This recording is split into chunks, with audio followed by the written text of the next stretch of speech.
ముందుకు వచ్చాడు అప్పుడు వెంకటరమణ అలా ముందుకు ముందు నువ్వు నీ పేరు పెట్టలేదు ముందు ఇంకా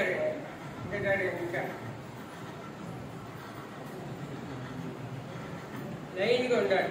నువ్వు ఏ లైన్కి చెందలేదు, ఆ లైన్గా ఉండాలి.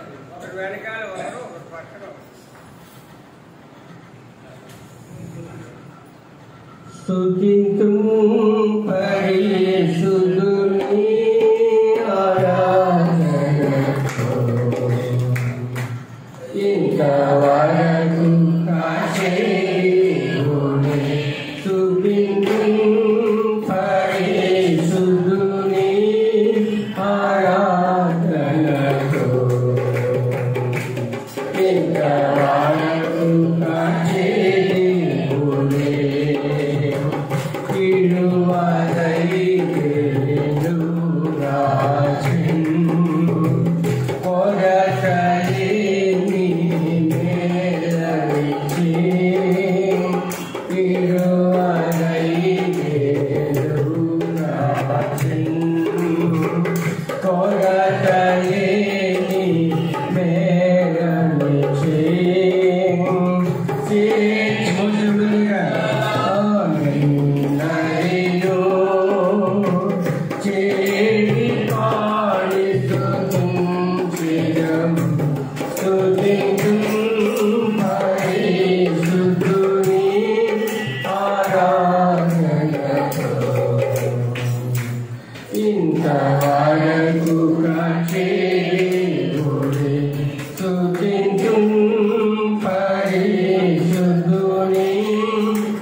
Thank you.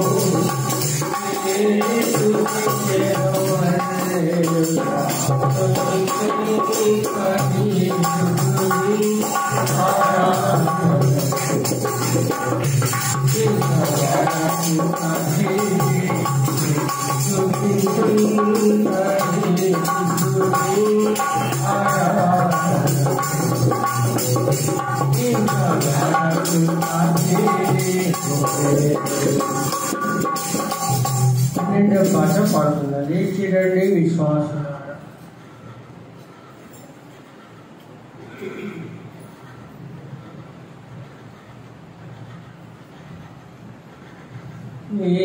చిరండి విశ్వాసులార యోధన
అందరూ ఒకసారి లేవండి. కొద్ది ముందు పిల్లలు మీరు కొద్దిగా అమ్మ మీరు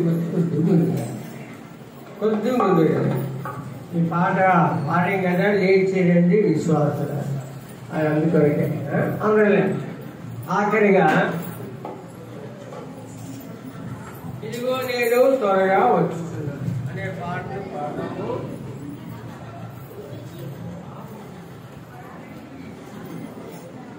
లైన్గా ఉండాలి. ఎందుకంటే నేను చెప్పాను కదా, ఒకటి వెనకాల ఒకటి ఉండాలి, ఒకటి ప్రక్క ఒకటి. కొద్ది ముందు ఇది అందుకోండి. ఇదిగో నేను వచ్చుతున్నాను, త్వరగా వచ్చుతున్నాను. ఇదిగో నేను వచ్చుతున్నాను, ఎవరి ప్రియగా బయటకు వారు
మీ బైబిల్ మీ ఒళ్ళు పెట్టుకోండి.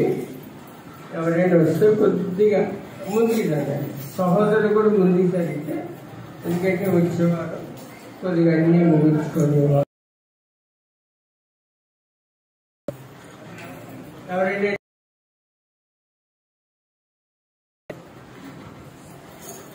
సమయాన బైబిల్ ఎత్తి బైబిల్ పదవి పాట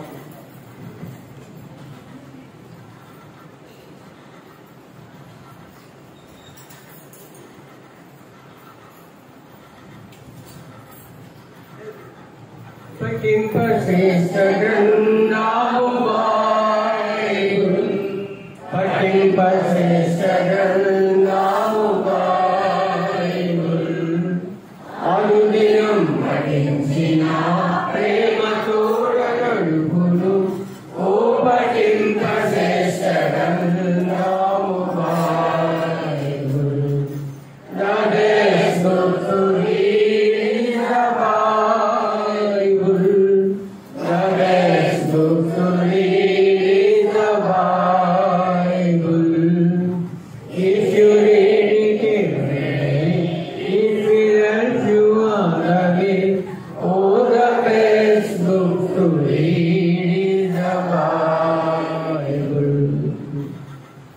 అందరూ ఈరోజు బైబిల్ చదివారు అనుకుంటారు.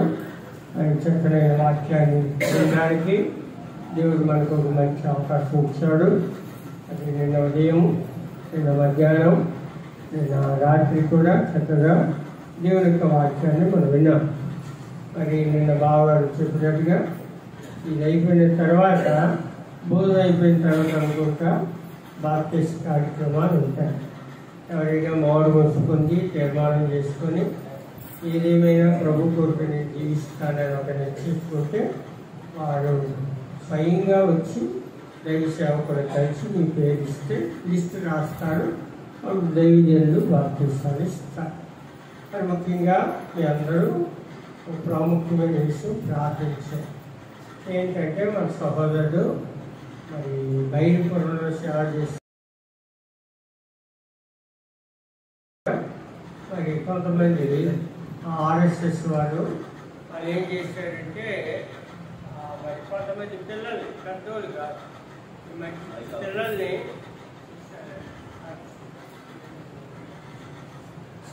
కొంతమంది పిల్లల్ని వెంటేసుకొని చర్చి ఆరాధన జరుగుతున్నప్పుడు చాలా డిస్టర్బ్ చేస్తాం, ఆటంకం కలిగించాం.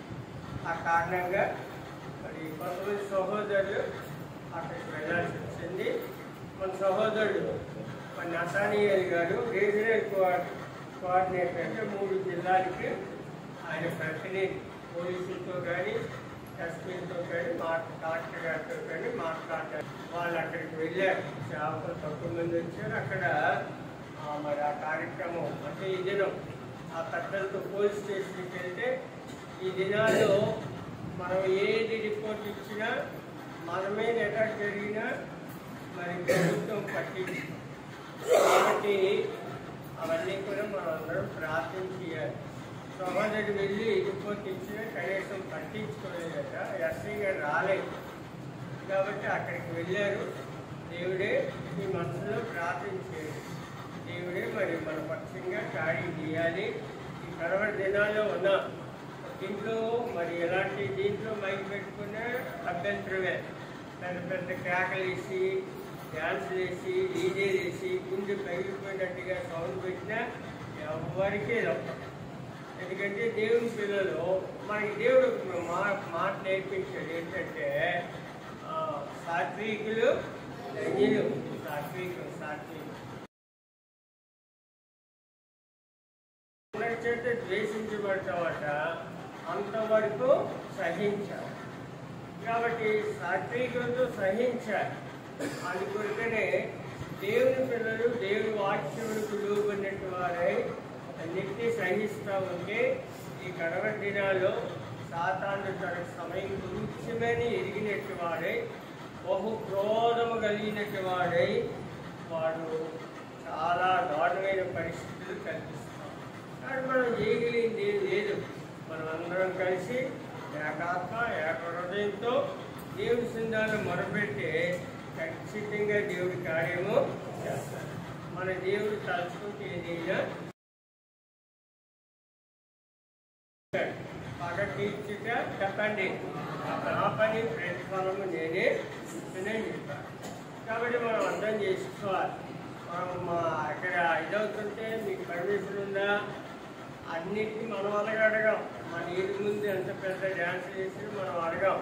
కానీ ఎక్కడో ఉన్నట్టు వాళ్ళు మనల్ని ఏం చేస్తుంటారంటే అడుగుతూ ఉంటారు. మనం తగ్గించుకుంటాం కనుక మరి ఆ పరిస్థితి కూడా మనం వెళ్ళాల్సి వస్తుంది. అది దేవుడు మనకి నేర్పించాం. ఆ కారణంగా మరి కొంతమంది సహోదరులు మీ మనసులో ప్రార్థించారు. ఐదేగానే కాదు, రేపొద్దున ఎక్కడైనా జరగవచ్చు, ఆరోగ్యపురంలోనే జరగవచ్చు. కాబట్టి ఆ మీదకి రావచ్చు.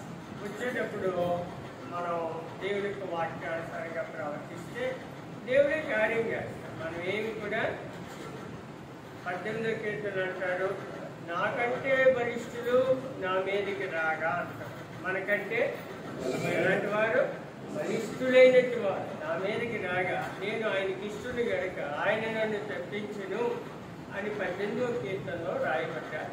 కాబట్టి మీ మనస్సులో మరి సోదరుడు ఐజక్ గారి గురించి ప్రత్యేకించి ప్రార్థన చేయండి. ఎంతో కాలం నుండి అక్కడ పరిచర్య జరుగుతూ ఉంది. ఈ మధ్య కాలంలో వాళ్ళు బాగా ఏదో ఒక పేరు పెట్టుకొని పెద్దోళ్ళు వాళ్ళు సేవించిన వాళ్ళు అట్లా చేయలేదు, చెప్పలేదు కూడా. కానీ ఆ పేరు పెట్టుకున్న వాళ్ళు మరీ గర్విస్తూ ఉన్నారు. ప్రార్థన చేస్తారు. ఈ సమయాన్ని దేవుని వాక్యంలో దైవ సేవకులు వాక్యం చెప్తారు. 2 సెక్షన్లు ఉంటాయి. ఈ 2 సెక్షన్లు కూడా చక్కగా దేవుని యొక్క వాక్యాన్ని విని ఆ తర్వాత భోజనాలు అయిన తర్వాత బాప్తిస్మ కార్యక్రమం. ఆ కార్యక్రమం అయిన తర్వాత మళ్ళా నైట్కి ప్రార్థన. ఎందుకంటే బాప్తిస్మ కార్యక్రమాలు అలా ఉంటాయి కనుక వాటి నుండి వచ్చి మళ్ళీ వాళ్ళకి హస్త నిక్షేపణ చేయాలి కనుక ఎన్నో కార్యక్రమాలు ఉంటాయి కనుక నైట్ మీరందరూ వినేది హృదయంలో ఉంచుకోండి. మనం అందరం ఈ కరవై దినాల్లో మనకు ఎంతో ఉపయోగకరమైన మాటలు పరిశుద్ధాత్మ దేవుడు తెలియజేస్తున్నాడు కనుక వాటిని మనం జ్ఞాపకం చేసి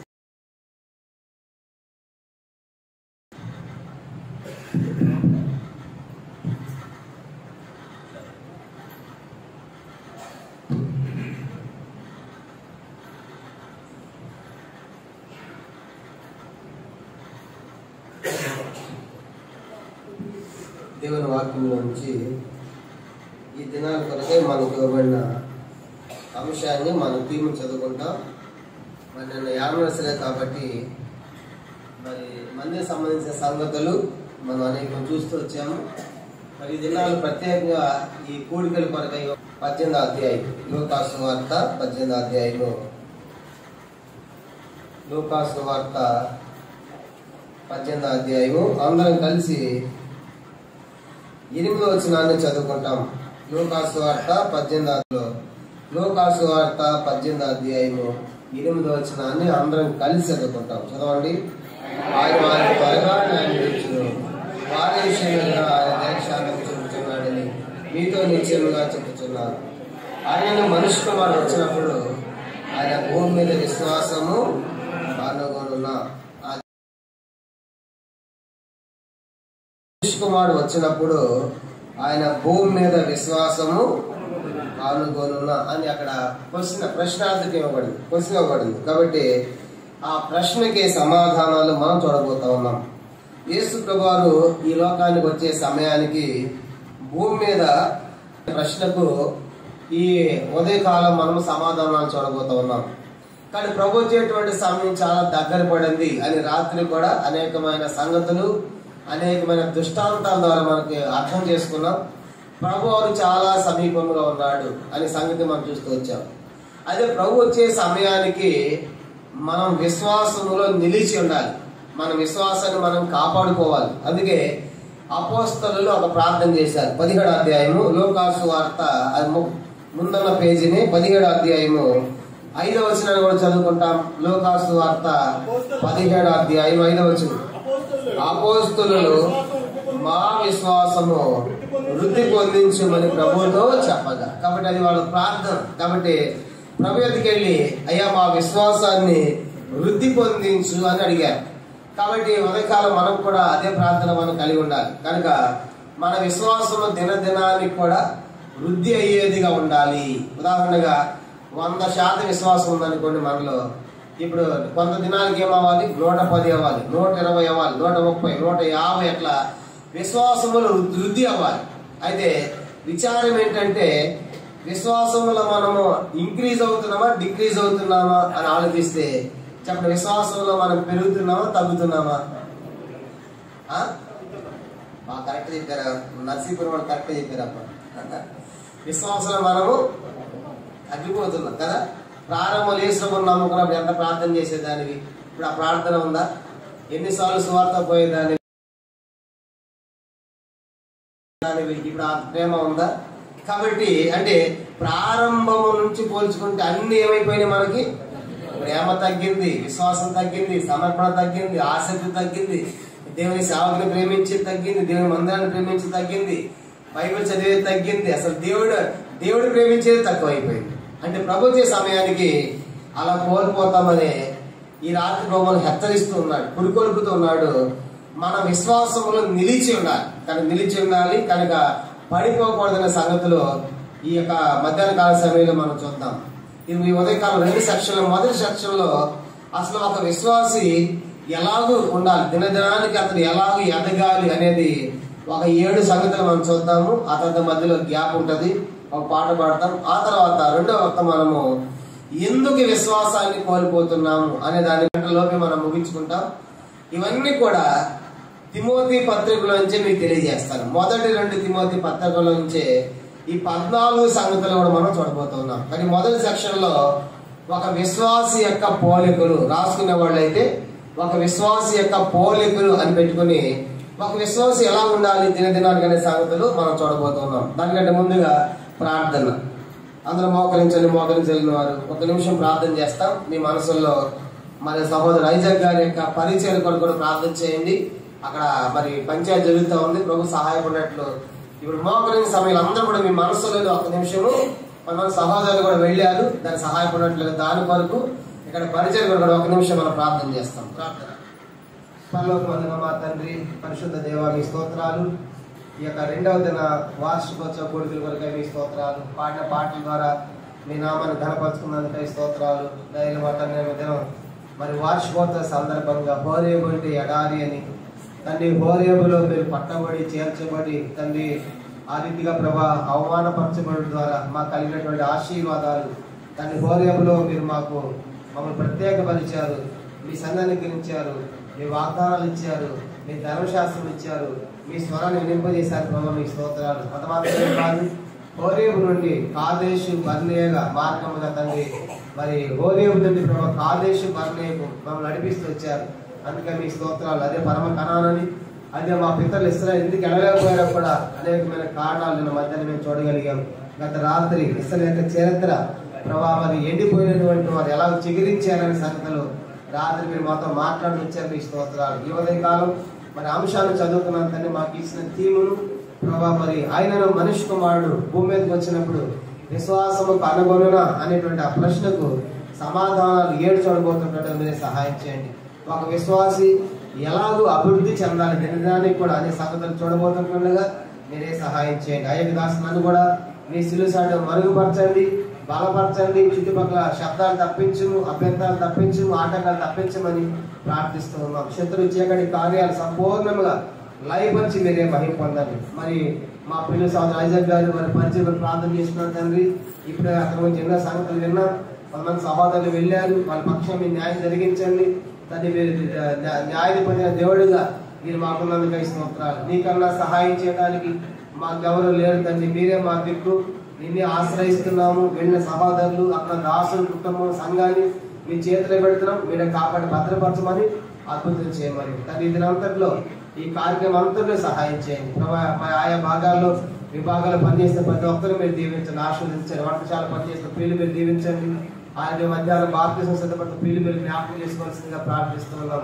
రాత్రి మీటింగ్ వరకు మమ్మల్ని సిద్ధపరచుకోండి. రేపు ఉదయకాలం బైబిల్ స్టడీలు, రేపు మధ్యాహ్నం సమయం తండ్రి దైవ శాఖలు కూడిక అన్ని కూడా ఆశ్వాదకరంగా చేయమని మీకు అప్పగించుకుని వందనాలు చెల్లించుకుంటూ సమస్త మహిమా ఘనత ఆరోపిస్తూ ఎక్కడ మీ దాసుల కుటుంబము వారి పిల్లలు వారి కుటుంబాలను బట్టి స్తోత్రాలు చెల్లించుకుంటున్నాం. స్థానిక సమాజాన్ని బట్టి స్తోత్రాలు, చుట్టుపక్కల ఆయా ప్రాంతాల నుంచి ఇప్పటికే రాగలున్న దైవ సేవకులు వారి సంఘాల బట్టి మీ స్తోత్రాలు చెల్లించుకుంటున్నాం. మేమంతా మీ సన్నిధి కాంతి అనిపించినట్లుగా తెరవని ఆకాశం అనుగ్రహించి మీరే నాతో మాతో అందరితో మాట్లాడి మహిమ పొందమని సమస్త మహిమా ఘనత మీకు ఆరోపించుకుంటూ యేసుక్రీస్తు వారి పరిశుద్ధమైన నామంలో ప్రార్థించి స్తుతించి అతనుగా వేడుకొనుచున్నాము తండ్రి. ఆమేన్. పిల్లలు మనం చదువుకున్నటువంటి వాక్య భాగము మరి ప్రభు వచ్చే దినాల్లో ఉన్నటువంటి మనము విశ్వాసములో నిలిచి ఉండాలి, విశ్వాసం మనం కాపాడుకోవాలని హెచ్చరించబడుతున్నాం. అయితే ఒక విశ్వాసి ఎలాగూ దినదినానికి అభివృద్ధి చెందాలి ఆత్మీయ జీవితం అనేది దేవుని వాక్యముల నుంచి మొదటి 2 తిమోతి పత్రికలోనే ఈ సంగతులను చూస్తాము. అయితే ఇప్పుడు ఈ సంగతి అంతా కూడా 2 తిమోతి పత్రిక 2వ అధ్యాయంలోనే 7 సంగతులు కూడా మనం చూడబోతా ఉన్నాం. చూడండి, తిమోతికి రాసిన 2వ పత్రిక 2వ తిమోతి పత్రికలోనే ఒక విశ్వాసకు ఉండవలసిన 7 ప్రాముఖ్యమైన పోలికలను మనం చూడబోతున్నాం. 2వ తిమోతి పత్రిక 2వ అధ్యాయం మొత్తం మనకు 26 వచనాలు ఉన్నాయి. ఈ 26 వచనాల్లో 7 సంగతులు మనం చూడబోతున్నాం. ఒక విశ్వాసి దినదినానికి ఎలాగో అభివృద్ధి చెందాలో పౌలు గారు తిమోతికి రాస్తూ ఉన్నాడు. పౌలు గారు తన చివరిగా రాసిన పత్రిక ఈ యొక్క 2వ తిమోతి పత్రిక. ఇక చెరసాలకు వెళ్ళిపోయాడు, ఆయనకు రాడన్నమాట, చనిపోతాడు అనే సంగతులు కూడా ఈ పత్రికలు తెలియజేస్తా ఉన్నాడు. అందుకే 4వ అధ్యాయులు ఏమని చెప్పాడు చూడండి. 4వ 7వ వచనం, మంచి పోరాటము పోరాడితిని, నా పరుగును కడముట్టించింది విశ్వాసమును. కాబట్టి చివరి పత్రిక పౌలు గారు 2వసారి రోమా చెరలోకి వెళ్ళి రాసిన చివరి పత్రిక ఈ పత్రిక మనకు కనబడతా ఉంది. కాబట్టి ఈ చివరి పత్రికలో పౌలు గారు చాలా విషయాలు చెప్పాడు. కనుక తనతో ఉన్నవారు ఎలా ప్రవర్తించారో కూడా సంగతులు కూడా అనేక సంగతులు పౌలు గారి పత్రిక రాస్తూ వచ్చాడు. కాబట్టి ఈ మొదటి సెక్షన్ లో మనం చూడబోయే సంగతి ఏంటంటే ఒక విశ్వాస యొక్క పోలికలు ఒక 7 సంగతులు మనం చూద్దాం. దాంట్లో మొట్టమొదటిది 2వ తిమోతి పత్రిక 2వ అధ్యాయం మొదటి వచనము అందరం కలిసి 2వ తిమోతి పత్రిక 2వ అధ్యాయం మొదటి వచనం అందరం కలిసి చదవండి. నా కుమారుడా క్రీస్తు యేసున్న ప్రపంచేత బలవంతుడగు కమ్ము. మొట్టమొదటి గుర్తించాలి, యేసుని నమ్మిన సహోదరులు కానీ సహోదరులు కానీ వాళ్ళంతా దేవునికి కుమారులు కుమార్తెలు అనే సంగతి మనకు జ్ఞాపకం చేయబడతా ఉంది. ఎట్లా మనం కుమారులు కుమార్తెలు అయ్యాము?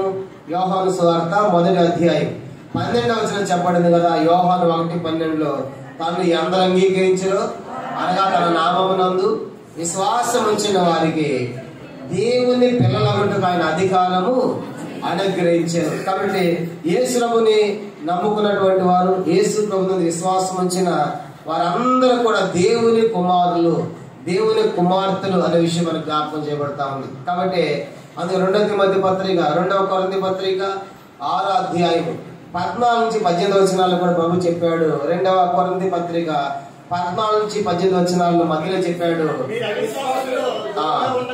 మరి అదంతా అసలు మధ్యలో భాగం చదవండి. నేను మీకు దేవుడినే ఉంటాను, మీరు నా కుమార్తెలను కుమారులై ఉందురు అని చెప్పాడు. కాబట్టి దేవుడు సెలవిస్తే మాట ఏంటంటే మీరు నాకు కుమార్తెలు, మీరు నాకు కుమారులు అని చెప్పాడు. కాబట్టి ఒక విశ్వాసి గుర్తించాలి, నేను దేవుని కుమార్తెను. ఒక విశ్వాసి గుర్తించాలి, నేను దేవుని కుమారుడు అని గుర్తించాలి. కాబట్టి ఆ రీతిగా యేసుని నమ్మిన మనకు దేవుని కుమారులు దేవుని కుమార్తెలు అని పిలవబడితే ఎంత గొప్ప ఆధిక్యత. కాబట్టి ఇది గ్రేట్ ప్రివిలేజ్ అని గొప్ప ఆధిక్యతగా మనం భావించి నిజంగా ఆయన కుమారులుగా ఆయన పిల్లలుగా ఈ లోకంలో మనం ఆత్మీయంగా జీవించవలసిన వారు ఉంటా ఉన్నాం అనే సంగతి మనకు జ్ఞాపకం చేయబడతా ఉంది. కాబట్టి అందుకే దేవుని పిల్లలుగా దేవుని కుమారుడు కుమార్తెలుగా మనలో ఉన్న యేసు ప్రభువుని లోకానికి చూపించే వారు ఉండాలి అని ప్రభు కోరుతున్నాడు. ఇది మొదటి పోలిక. కనుక విశ్వాసి ప్రారంభంలో విశ్వాసి అయినా సంఘ పెద్ద అయినా సేవకుడైనా నువ్వు మొట్టమొదట దేవుని కుమారుడు అనే సంగతి ఎన్నడూ కూడా మర్చిపోకూడదు. 2వ సంగతి చూద్దామా? కుమారుడు అయిన తర్వాత ఇంకాస్త ముందుకు వెళ్ళాలి ఆత్మ జీవితంలో. అదేంటంటే చూడండి 3వ వచనం 2వ తిమోతి పత్రిక 2వ అధ్యాయము 3వ వచనం, క్రీస్తు యేసు యొక్క మంచి సైనికుని వలె నాతో కూడా శ్రమను అనుభవించు. ఇప్పుడు ఇక్కడ రెండు జతలు చూస్తాం. కుమారుడిగా ఉండి నువ్వు బలవంతుడు కావాలి. కుమారులు ఏమవ్వాలి? దినదినానికి ఎదిగి బలవంతులు కావాలి. నువ్వు కుమారుడు కుమార్తెవి. అక్కడ రెండో జత ఏంటంటే నువ్వు బలవంతులుగా ఉండాలి అని ప్రభు కోరుతున్నాడు. ఇక్కడ రెండు సంగతులు చూస్తాం. ఒకటి ఏంటంటే నువ్వు క్రీస్తు యేసు యొక్క మంచి సైనికుడు అయితే శ్రమలను అనుభవించాలి. చూసే రెండో సంగతి రాయబడుతుంది ఏంటంటే క్రీస్తు యేసు యొక్క మంచి సైనికుని వల్ల. అంటే ఇప్పుడు కుమారత్వములో నుండి కొంచెం మనం ముందుకు వెళ్ళాలి. ఏంటంటే అది నేను సైనికుడను, నేను సైనికురాలను. రాత చెప్పాం కదా, ఇశ్రాయేల్ దేశంలో అందరూ కూడా ఏం చేస్తారు చెప్పండి? సైన్యంలో చేరతారు. వారి దేశాన్ని కాపాడుకోవడం కోసము వాళ్ళందరూ సైన్యంలో పనిచేస్తారు. కానీ మనం కూడా మన దేవునికి సైనికులం కదా, కాబట్టి యేసుకి సైనికులం కదా. కాబట్టి క్రీస్తు యేసుకు ఒక మంచి సైనికుడు ఏం చేస్తారు చెప్పండి? మంచి సైనికుడు తన దేశం కోసము ప్రాణాన్ని పెట్టేవాడు ఉంటాడు. అందుకే జై జవాన్ జై కిసాన్ అనేటువంటి ఒక నినాదం ఉంది. అంటే దేశంలో ఉన్న రైతులను, దేశంలో ఉన్న సైనికులను మనం గౌరవించాలి. వాళ్ళిద్దరూ లేకపోతే దేశం క్షేమంగా ఉండదు. చూడండి, రైతులు పంటలు పండించకపోతే ఆహారం ఎక్కడిది? నీ హైటెక్ లోటెక్ బీటెక్ చదువుతున్నావు కానీ నీకు తింటాకి ఎక్కడి నుంచి రావాలి? రైతుల దగ్గర నుంచి. అందుకే రైతులను గౌరవించాలి. అది జై జవాన్ జై కిసాన్ అనే ఉద్యమం ఏంటంటే రైతులు ప్లస్ సైనికులు. చూడండి, ఈ సైనికులు కూడా ఆ యొక్క బార్డర్స్ లో ఉంటారు. ఎంతో భయంకరమైన చలి కనుక ఆ ప్రాంతాల్లో కూడా శత్రువులు రాకుండా ఆ టెంట్లు వేసుకుని గుడాలు వేసుకుని వాటిలో దేశం కోసం నిరంతరం వాళ్ళు శ్రమిస్తూనే ఉంటారు సైనికులు. అందుకే ఒక సైనికుడు చనిపోతే దేశం అంతా కూడా నివాళులు అర్పిస్తారు. కారణం ఏంటంటే మీరు క్షేమంగా ఉండబట్టే మేము క్షేమంగా ఉన్నాం, మీరు కాపుదల కాయబట్టే దేశం క్షేమంగా ఉందని. కాబట్టి ఒక దేశాన్ని ఒక సైనికుడు ఎలా కాపాడుతున్నాడో మన యేసు గారి సైనికులం కదా. ఆయన సైనికుల్లాగా ఆయన కోసం ఒక మంచి సైనికుడు అయితే, సైనికురాలు అయితే ఈ లోకంలో ఆ సైనికుడు ఏ రీతిగా చల్లనక మంచనక ఎండనక శ్రమ అనిపిస్తాడో దేశం కోసము యేసు యొక్క సైనికురాలు మనం కూడా ఈ లోకంలో దేవుని కోసం శ్రమలను మనము అనుభవించాలి. కనుక ఈ శ్రమ నాకెందుకు వచ్చింది, ఈ కష్టం నాకెందుకు వచ్చింది అని చెప్పకూడదు. ఫిలిప్పీ పత్రిక 1వ అధ్యాయం 30లో చెప్పబడింది. చదవండి. ఫిలిప్పీ పత్రిక చివరి వచ్చిన ఫిలిప్పీ 1:30. క్రీస్తునందు విశ్వాసం ఉంచడం మాత్రమే కాక ఆయన పక్షమైన శ్రమ పడుటై మీకు చూసారు. కాబట్టి మనము యేసులో నమ్ముకోవడమే కాదు, ఆయన విశ్వాసం ఉంచడమే కాదంట, ఆయన కోసం మనం ఏమనిపించాలంట? శ్రమలు కూడా అనుభవించాలి. కానీ శ్రమలు కూడా అనుభవించాలి. కాబట్టి క్రీస్తు యేసుకి నేను ఒక మంచి సైనికుల్లాగా ఉండాలి అని ఈ యొక్క ఉదయకాల సమయంలో మనం చేసుకోవాలి. ప్రభా, నన్ను కుమారుడిగా స్వీకరించాను, కుమార్తెగా స్వీకరించావు, నన్ను బలవంతునిగా చేయబడిన నేను నీ కొరకు మంచి సైనికులాగా నేను శ్రమలను అనుభవించాలని కుటుంబంలో కావచ్చు, సంఘములో కావచ్చు, లోకములో కావచ్చు. కనుక వచ్చే శ్రమలు, లోకములో శ్రమ లేదని ప్రభు ఎక్కడే చెప్పలేదు. యోహాను సువార్త 16వ అధ్యాయం 33వ ప్రభు చెప్పాడు. యోహాను 16:33లో లోకములో మీకు శ్రమ కలుగును, ఆయనను ధైర్యం తెచ్చుకుని నేను లోకమును. కాబట్టి లోకములో శ్రమ ఉందని చెప్పాడు. కనుక ఇది శ్రమ కలిగిన లోకమే. కాబట్టి ఈ లోకంలో శ్రమలు ఉంటాయి. కాబట్టి కానీ ఈ శ్రమలకు మనం భయపడవలదు. కాబట్టి అందుకే ఒక మంచి సైనికుల్లా ఉండాలని ప్రభు కోరుతున్నాడు. చరిత్రలో నెపోలియన్ బోనాపార్టీ అని ఒక గొప్ప రాజు గారు ఉన్నారు. కనుక చక్రవర్తి నెపోలియన్ బోనాపార్టీ. ఆయన చాలా విజయాలు సాధించాడు. చాలా విజయాలు సాధించిన తర్వాత ఆయన అడిగారు, అయ్యా ఇన్ని విజయాలు ఎలా సాధించావు అని అంటే, ఇదంతా నా సైన్యం అన్నాడు. చెప్పడం ఏంటంటే దీని ద్వారా నా సైన్యం. ఏంటి నీ సైన్యం ఉన్న పవర్ ఏంటి అని చెప్పాడు. చూపేశారని చెప్పేసి అడిగిన వాళ్ళకి ఆ సైనికుడి స్థావరాన్ని తీసుకెళ్లాడు నెపోలియన్ బోనాపార్టీ. తీసుకెళ్ళిన తర్వాత ఎవరక్కడ అని అనగానే ఒకడు దూకి చచ్చిపోయాడు. అంటే నెపోలియన్ చేస్తారన్నాడు. ఇది నా యొక్క విజయానికి రహస్యం అన్నాడు. అంటే నేను ఒక సైనికుడు చనిపోమంటే చనిపోతాడు, ప్రాణం పెడతాడు. కనుక అలాంటి వారు నా సైనికులు అన్నాడు. అంత మాత్రమే కాదు, ఆ దినాల్లో మొత్తం మంది కనుగొనడం లేదు. యుద్ధం చేస్తా ఉంటే ఆ నెపోలియన్ బోనాపార్టీ సైనికుడికి గుండెలో బుల్లెట్ దూరిందంట. అప్పట్లో మొత్తం మంది లేదు. ఇంత డాక్టర్లు పట్టుకుంటా ఉంటే గట్టిగా ఆ యొక్క బుల్లెట్ తీస్తా ఉంటే ఆ గుండె అంటుందంట, గుండెలో నుంచి నెపోలియన్ బోనాపార్టీ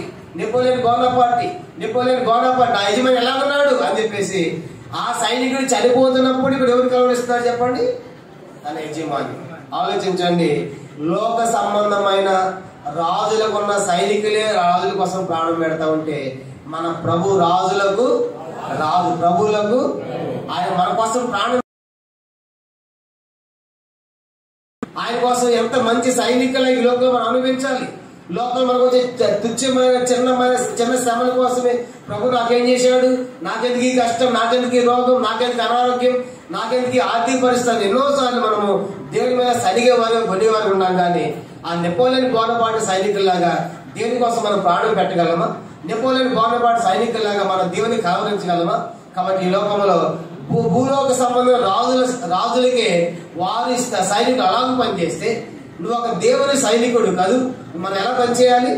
ప్రకటన గ్రంథం చూడండి. ప్రకటన ఆయనతో ఉన్నవాడు ఎట్లా ఉండాలంటే ఆయనతో ఉన్నటువంటి సైన్యము ఎట్లా ఉండాలని కోరుతున్నాడు. ప్రకటన గ్రంథము మనం గమనించామంటే 17వ అధ్యాయం, ప్రకటన గ్రంథం 17వ అధ్యాయము, రెవల్యూషన్ చాప్టర్ 17:14, ప్రకటన 17:14. గొర్రెపిల్ల ప్రభువులకు ప్రభువును రాజులకు రాజునే ఉన్నందున తనతో కూడా ఉండిన వారు, పిలువబడిన వారై, ఏర్పరచబడిన వారై, నమ్మకమైన వారై ఉన్నందునను ఆయన రాజులను జయించు. కాబట్టి యేసు ప్రభు రాయబడింది ఆయనతో ఉన్నటువంటి ఎట్లాంటి వారంట? పిలువబడిన వారు, ఏర్పరచబడిన వారు, నమ్మకమైన వారిని ఉన్నందున ఆయన రాజులను జయించు. కాబట్టి ఈ ఉదయకాలము నువ్వు పిలువబడిన వాడివేనా, ఏర్పరచబడిన వాడు?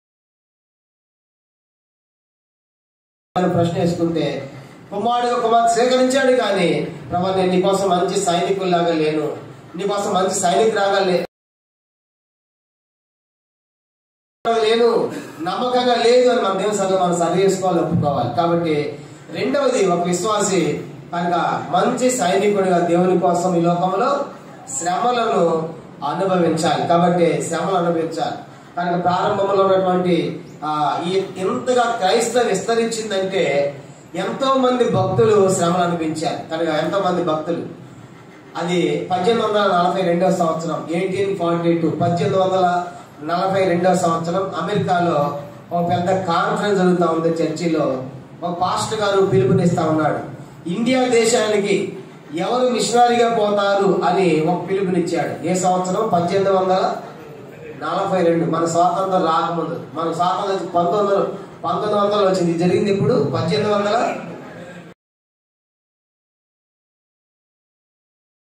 అలాంటి టైంలో అమెరికాలో పిలుపునిచ్చాడు ఒక చర్చిలో, ఎవరు ఇండియా దేశానికి మిషనరీగా పోతాడంటే ఒక కుర్రవాడు యవనస్తులు చేయెత్తాడు. ఆయన పేరే జాన్ క్రిస్టియన్ ఫ్రెడరిక్ హయ్యర్. ఏ పేరు ఆయన పేరు?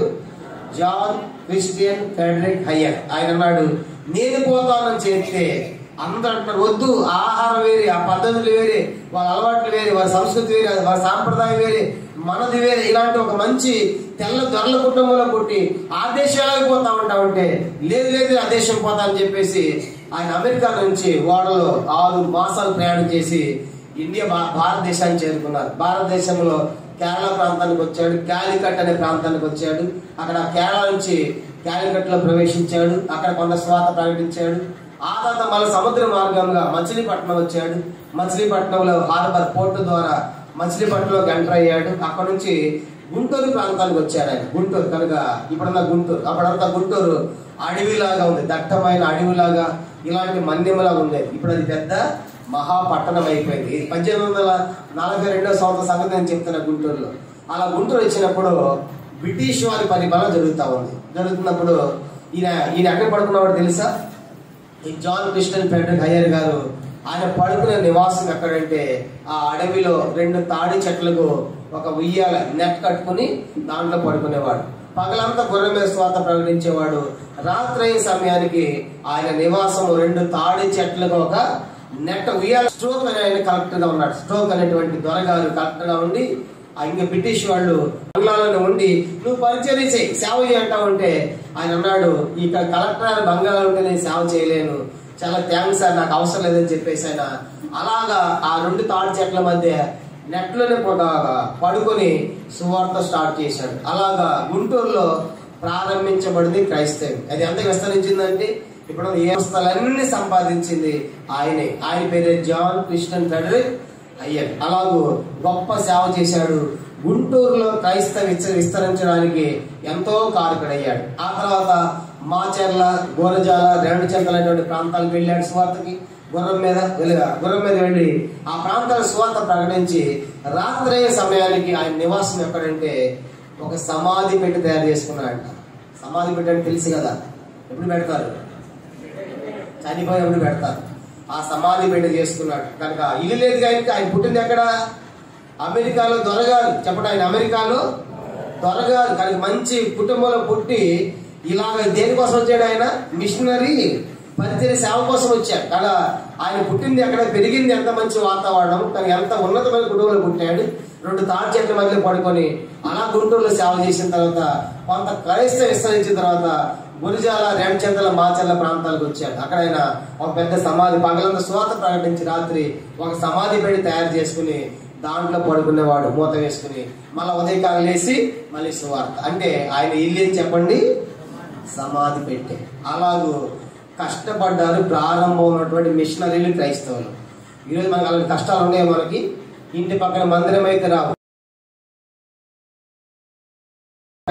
ఎన్నో వాహనాలు ఉన్నాయి. కనుక మందిరం మనకు సమీపంగా ఉన్న ఎన్నో రవాణా సౌకర్యాలు ఉన్నా ఈ దినాల సోత మనం ప్రకటించలేకపోతున్నాం. కానీ వాళ్ళు దేశం కానీ దేశము కానీ సంవత్సరాలు మాసాలు వేరే, కనుక సంస్కృతి వేరే, కనుక భాషలు నేర్చుకుని మరి స్వార్థ ప్రకటించారంటే వాళ్ళు ఎంత కష్టపడుతూ వచ్చారు. అలా కష్టపడబట్టే ఈనాడు క్రైస్తవం బహుగా విస్తరించింది.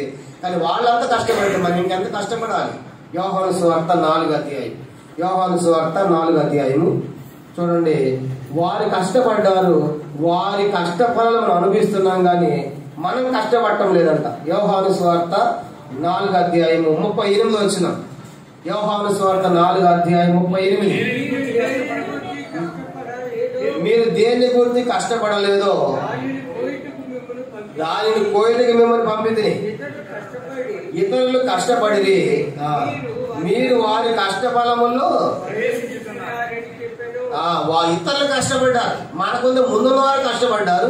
మనం ఏం చేస్తాం చెప్పండి? వారి కష్టఫలాలు మనం అనుభవిస్తున్నాం. ఒక మాట చెప్పాలంటే వాళ్ళు చెట్లేసి వెళ్ళిపోయారు, పండ్లు ఎవరు తింటున్నారు? మరి నెక్స్ట్ మనం కూడా చెట్లు వేయాలి కదా. మనం ఏం చేస్తున్నాం? పండ్లు తిని ఆ చెట్లు అరికేస్తున్నాం.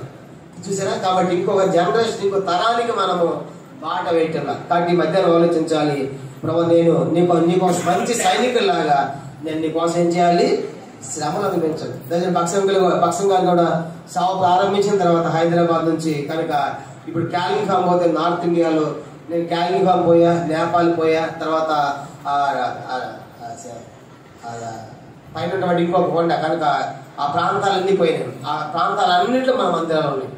పక్షం గారు సేవ ప్రారంభించినప్పుడు అలా మందిరాలు లేవు. కనుక గ్యాంగ్ సిక్కిం రాజధాని, సిక్కింలో మందిరం ఉంది. ఈరోజు సిక్కిం స్టేట్ లో ఉంది మందిరాలు. వెస్ట్ బెంగాల్, క్యాలిఫామ్ లో ఉంది, నేపాల్ లో ఉంది. అలాగా సంఘాలు ఎలా ప్రారంభమయ్యాయి అంటే పక్షం గారు హెబ్రోన్ సేవ ప్రారంభించిన తర్వాత ఒక రైల్వే బోగి అంతా బుక్ చేసేవాళ్ళంట. హెబ్రోన్ నుంచే గంపలు, తట్టలు, పార్లు, ఏ భోజన పదార్థాలన్నీ వేసుకుని ఆ బ్రహ్మపుత్ర దాకా ట్రైన్ వెళ్ళిన తర్వాత ఉండేది. కనుక వెస్ట్ బెంగాల్ పోవటానికి కనుక సిలిగురు దాకా అలాగా ఇవన్నీ తీసుకొని మోసుకొని పోయి అలా సువార్త ప్రకటిస్తే ఈ రోజు అన్ని ప్రాంతాల్లో హెబ్రోన్ యొక్క సహవాసం విస్తరించింది. అంటే నేను చెప్పే సంగతి ఏంటంటే మనకంటే ముందున్న వాళ్ళు ఎంతో కష్టపడ్డారు. చూసారా? కనుక అలా ప్రాంతాలకు వెళ్ళి, కఠినమైన ప్రాంతాలకు వెళ్ళి కనుక సువార్త ప్రకటించారు. అంత మాత్రమే కాదు, హెబ్రోన్ నుంచి పక్షంగా దినాల్లో 2 టీములు బయలుదేరే హెబ్రోన్ నుంచి. ఒక టీం పోయి నార్త్ ఇండియా అంతా తిరిగి సువార్త చేస్తా ఉంటే వాళ్ళకి భోజనం ఎట్లా? సంఘాలు లేవు. కనుక ఇప్పుడైతే మేము రాగానే రిసీవ్ చేసుకునే వాళ్ళు ఉంటారు, గెస్ట్ రూమ్ ఉంటుంది, భోజనం ఉంటుంది, అన్నీ ఉంటాయి. మనకి పికప్లు, డ్రాపులు అన్నీ ఉంటాయి. కానీ ఆ దినాల్లో పికప్ లేదు, డ్రాపింగ్ లేదు. కనుక వాళ్ళు ఏం చేయాలి? వెళ్ళాలి, వాళ్ళే స్వాత పత్రికలు అమ్మాలి. ఆ కరపత్రికలు అమ్మిన తర్వాత ఆ డబ్బులతోనే వాళ్ళకి భోజనం. ఒకవేళ కరపత్రికలు అమ్మలేదని ఆ రోజు వాళ్ళకి ఏమి లేదు, భోజనం లేదు. తిమోతి అంకుల్ అని అంకుల్ దగ్గర నేను అన్నాను. ఆయన చెప్పాడు, ఒకసారి నార్త్ ఇండియా వాళ్ళు గాస్పల్ టీములు ఉన్నారంట. నార్త్ ఇండియాలో సువార్తలు ఉన్నప్పుడు ఒకరోజు వర్షం పడో ఏదో కర్ఫ్యూ వచ్చేసి సువార్త ఎక్కడే చేయకుండా ఆగిపోయారంట. అలాగూ సువార్త చేయకుండా ఆగిపోవాల్సిన పరిస్థితి 2 రోజులు వచ్చిందంట. మరి ఇప్పుడు 2 రోజులు భోజనం ఎట్టాకేళ్ళకి 2 రోజులు భోజనం లేదు, ఏం లేదు చెప్పారంట. దిగిన తర్వాత ఆ మిషన్ కాంపౌండ్ ఉన్న పాస్ట్ గారు కుమార్తో మన కూతురు పుట్టినరోజు అంట. మీ అందరికి మా ఇంట్లోని విందు అన్నారంట. అనగానే ఒక్కసారి ప్రాణం లేచి వచ్చిందంట. 2 రోజుల నుంచి అమ్మ ప్రభుత్వ ప్రవహించాడు. ఇంకా చూడండి ఆ రోజు ఎంత తింటానికి తినేశారంట. నేను చెప్పిన సంగతి ఏంటంటే అలా కష్టపడ్డాను, ఆహారం లేకుండా కానీ ప్రాంతానికి వెళ్ళి కరపత్రికలు అమ్మి అలా కష్టపడితే ఈరోజు అన్ని ప్రాంతాలు, మీరు నమ్ముతారు లేదో, ప్రతి ప్రాంతంలో మన తెలుగు సంఘం ఉంది కనుక ప్రతి ఏ దేశానికి పోయినా ఏ ఖండానికి పోయినా మన తెలుగు వాళ్ళ సంఘాలు ప్రారంభం. ఆ పరిచర్య, ఆ దర్శనం ఎంత గొప్పదో మనం ఆలోచించాలి. ఈ దినాలు మనకి ఎంత సమృద్ధి ఉంది. సంఘాలకి ఏమి తక్కువ లేదు, సంఘాలు డబ్బు తక్కువ లేదు, ప్రజలు తక్కువ లేవు, అన్ని వసతులు ఉన్నాయి. అయినప్పటికీ కూడా మనం అలాంటి పరిచర్య, అలాంటి సేవ మనము చేయలేకపోతున్నాం. ఒక మాట చెప్పాలంటే సోమరులు అయిపోయాం. ఏదో తిరిగి తాగి అది అనిపించి కూర్చొని అనుకుంటున్నాం తప్ప మనము ముందున్న దాని వరకే శ్రమ పడాలనేటువంటి అనుభవాలు మనకు లేవు. కాబట్టి ఈ మధ్యాహ్నం ప్రభు నేను నీకు ఒక మంచి సైనికుడిగా, మంచి సైనికురాలుగా నీకు సంగతిగా చూస్తాను. కానీ ఒక విశ్వాసి కుమారుడిగా ఉండి ఏమవ్వాలి? బలవంతులయ్యాలి. బలవంతులైన తర్వాత ఇప్పుడు 2వ సంగతి ఏం చేయాలి? ఆయన సైనికుడిగా మారి, సైనికుడు ఏం చేయాలి? శ్రమలు పొందాలి. 3వ చూద్దామా? 2వ తిమోతి పత్రిక 2వ అధ్యాయం. 3వ సంగతి 2వ తిమోతి పత్రిక 2వ అధ్యాయము మనం గమనించామంటే 5వ వచనం, 6వ వచనం చూద్దాం. 5వ వచనం. మరియు జట్టి అయిన వాడు పోరాడినప్పుడు నియమం ప్రకారం పోరాడుకుంటే వారి కిరీటము దొరకదు. కనుక తెలుగులో జట్టి అయిన వాడు, ఇంగ్లీష్ లో క్రీడాకారుడు అని ఉంటుంది. కనుక అథ్లెటిక్ అని క్రీడాకారు, కనుక పరిగెత్తేవాడిగా ఉండాలి. కనుక ఒక నువ్వు కుమారుడిగా ఉండాలి, సైనికుడిగా ఉండాలి. 3వ మనం చూసినప్పుడు నువ్వు ఒక క్రీడాకారుని వలె. క్రీడాకారులు ఏం చేస్తారంటే వాళ్ళు పరిగెత్తాలి. ఎలా పరిగెత్తాలంటే అది మన ఇష్టానుసారం కాదు. ఎలా చెప్పండి? నియమం ప్రకారం పరిగెత్తాలి, ఆ బౌండరీస్ లోనే పరిగెత్తాలి, ఆ హద్దులోనే పరిగెత్తాలి. కనుక ఉన్న నియమాల ప్రకారం పరిగెత్తాలి, కానీ నా ఇష్టానుసారంగా పరిగెత్తాలంటే కుదరదు. దాని క్రైస్తవ జీవితం అనేది పరిగెత్తి క్రీడాకారులాగా ఉండాలి. కాబట్టి ఈ మధ్యన ఇప్పుడు మనకి ఇస్తా ఉన్నాడు 3వ హెచ్చరిక ఏంటంటే మనం దేవుని కోసం పరిగెత్తే ఆటగాళ్ళమైనా క్రీడాకారులమైనా నియమం ప్రకారం మనం పరిగెడుతున్నామా? కాబట్టి ఎన్నోసార్లు మన పరుగును ఆగిపోయాం.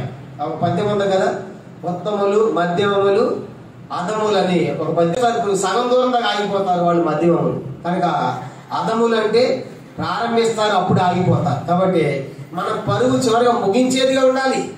ఎందుకు మనం ముగించలేకపోతున్నాం పరుగు అంటే మనం పరిగెడుతున్నప్పుడు సాతానుడు అనేకమైన మనం చూపించి మన గురి తప్పిస్తున్నాడు, మన దారి తప్పిస్తున్నాడు. లోక సంబంధమైన వాడి మనసు తీసుకుని పోయి చేసి మన గురిని మళ్లిస్తూ ఉన్నాడు. నేను చదువుకున్నప్పుడు 10th క్లాస్ నాన్నకెళ్ళి ఒక కథ ఉండేది. ఒక ఆమె పరిగెడతా ఉండి ఆమె ఫస్ట్ వస్తారు. ఎందుకు వస్తుందండి? ఫస్ట్ పరిగెడుతున్నప్పుడు చాలా మంది పరిగెడతారు కదా, ఇక ముందు పరిగెడుతున్నప్పుడు ఎవడైతే ముందు క్రాస్ అవుతున్నాడు అనుకున్న వెంటనే ఒక బంగారు కాయ వేసిందంట. బంగారు కాయ ఆవిడ పరిగెత్తే ఆవిడ ఏం చేస్తే చెప్పండి, అమ్మ ఇదేంటి, అమ్మ ఇది బంగారం, నీడు వంగి తీసుకుని ఏమేం చేస్తుంది, ఇంకొంచెం ముందుకు పరిగెత్తుంది అనమాట. మళ్ళీ ఇటువైపు ఎవడన్నా ముందు క్రాస్ చేస్తాడు అనుకోండి, మళ్ళీ ఏ వదిలితో ఒక మాట్లాడేంటి, మళ్ళీ ఒక బంగారు కాయ వదిలింది, అమ్మ ఇది బంగారం, నీడు వంగి తీసుకుని పోయి ముందు పరిగెత్తుంది. అలా ఫైనల్ గా అల్టిమేట్ గా వీళ్ళేమో ఎప్పుడైనా బంగారం చూసుకున్నారు, అక్కడ ఉన్నటువంటి అస్సల బహుమానాన్ని వాళ్ళు గురి తప్పించారు, కోల్పోయారు. సాతానుడు కూడా మనకి ఇలాంటి బంగారు కాయలు, వెండి కాయలు, ఇస్కరియోతు యోధాలకు చూపించి మనకు అవే చాలనుకుంటున్నాం. అసలు ఉన్న గురి మనం తప్పిపోయాం. అందుకే పౌలు ఏమన్నాడు, నేను గురి చూడని వాళ్ళని పరిగెత్తివాడను కాదు, గురి ఎద్దకే పరిగెత్తున్నా, గురి ఎద్దకే పరిగెత్తి వాడని త్యజించుకొని నేను గురి ఎద్దకే పరిగెత్తాలి. కాబట్టి నా గురి అదే అని చెప్పేసి మన గురి మళ్ళీ పోకూడదు. నేను సాతాను అపవాది విశ్వాసం అనేక విధాలుగా పట్టి ఆదివారం రాగానే మందిరానికి రాలేదంటే ఏమనుకోదని ఈరోజు 1000 రూపాయలు కూలన్నా. కాబట్టి ఒక్కరోజు పోతే ఏంటంట 1000 రూపాయలు నాటు పెడితే, అందుకే ఈ రోజు రాలేదన్నా. రేపు పొద్దున్న హాస్పిటల్లో పడతా 3000 అయిపోతాయి. కాబట్టి వద్దు. కనుక దేవుని వాక్యం రాయబడింది హగ్గయి గ్రంథంలో, ఆ ఆదివారం వేసిన అన్ని కూడా దేంట్లో వేసినట్లంట, చిల్లు సంచులో వేసినట్లు. చిల్లి సంచిలో ఎన్ని వేలు వేసినా కూడా పోతూనే ఉంటాయి. కాబట్టి అపోదు అలాగా మన మందిరానికి రాకుండా మన గురి తప్పించేట్టుగా అనేకమైనవి తీసుకొస్తాడు. అవన్నీ చూసి మనం ఏం చేస్తామంటే అసలు గురి అసలు పందేది మనము మర్చిపోతున్నాం. కాబట్టి మధ్యాహ్నం ఆలోచించాలి, ప్రభా ఇప్పటికే నా గురి మళ్ళీపోయింది, నేను పరిగెడతాను ఆగిపోయినయ్యా, నన్ను క్షమించు. కనుక నేను ఒక మంచి విశ్వాసలాగా నేను గురి అందుకే పౌలాగా నేను పరిగెత్తాలి. నా పరుగు దేవుని చూసి కూడా ఆగిపోకూడదు, ఆశపడకూడదు.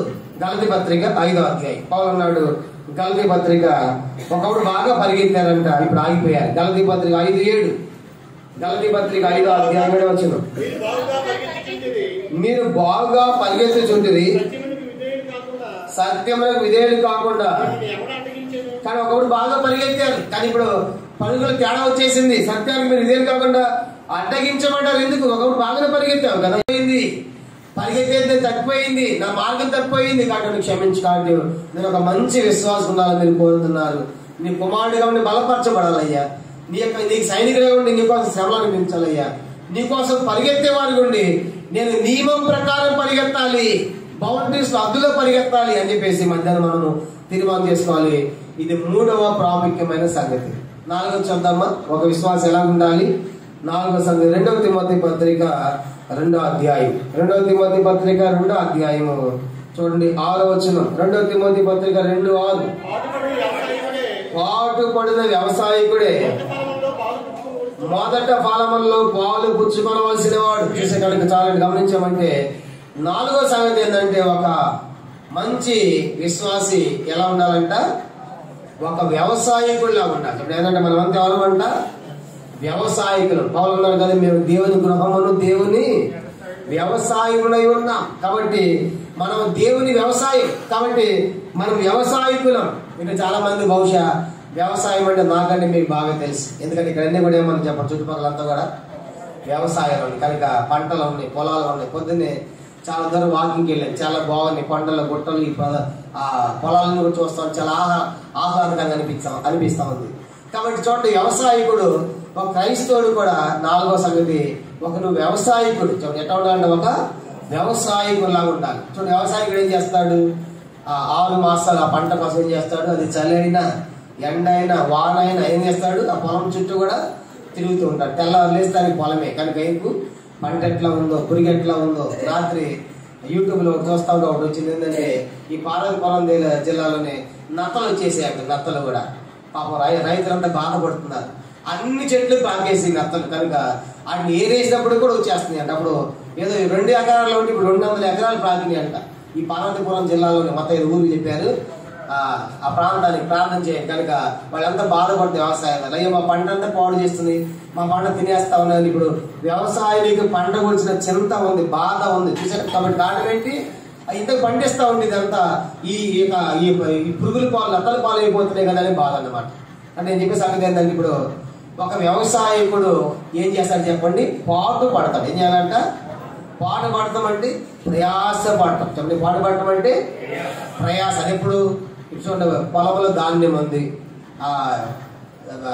ఉంది, ఆ యొక్క వడ్లన్నీ కూడా వేసిన తర్వాత ధాన్యం కళ్ళంలో ఉంది, వర్షం పడతా ఉంది అనుకోండి. ఆ వర్షం పడితే అనుకుంటాడు వ్యవసాయదారుడు. ఏం చేస్తాడు చెప్పండి, రాత్రి పరిగెత్తుకుండా పోయి ఆ కళ్ళమంతా తడవకుండా అన్ని కూడా కప్పేస్తా ఉంటాడు. అంటే వర్షం అని చూడడు, చల్లని చూడడు, ఎండని చూడడు. అంటే ఆ పంట కోసం ఆహార నిశలు అయినా కష్టపడతాడు, ప్రయాసపడతాడు. అంటే ఇప్పుడు మనం కూడా దేవుని యొక్క వ్యవసాయకులం అంటే దేవుని యొక్క సంఘమే ఈ పొలం. కాబట్టి దేవుని యొక్క సంఘం ఈ పొలం. మరి దీనికోసం మనం కూడా ఏం చేయాలి చెప్పండి, ఆహార నిశలు కష్టపడాలిగా, ప్రయాసపడాలిగా. ఏమన్నా ప్రయాసం దేవుని యొక్క మందిరాన్ని గురించి, దేవుని యొక్క ఇంటిని గురించి, దేవుని సేవల గురించి, దేవుని ప్రజల గురించి మనకు ఏమైనా చింత ఉందా, పట్టింపు ఉందా, బాధ ఉందా? కానీ మధ్య ఆలోచించండి. కాబట్టి ప్రభు నేను ఒక మంచి కాస్త వర్షం అయితే మందిరం మానేస్తాం, లేకుంటే మందిరం మానేస్తాం. అంటే మనం దేవుని కోసం ప్రయాసపడేవారిగా లేమన్నట్టు. కనుక చలి అయితే రాము, వర్షం అయితే రాము, ఎండ అయితే రాము. కాబట్టి ఎలాగూ అందుకే 1 కొరింథీ పత్రిక 15వ అధ్యాయం 58 రాయబడింది.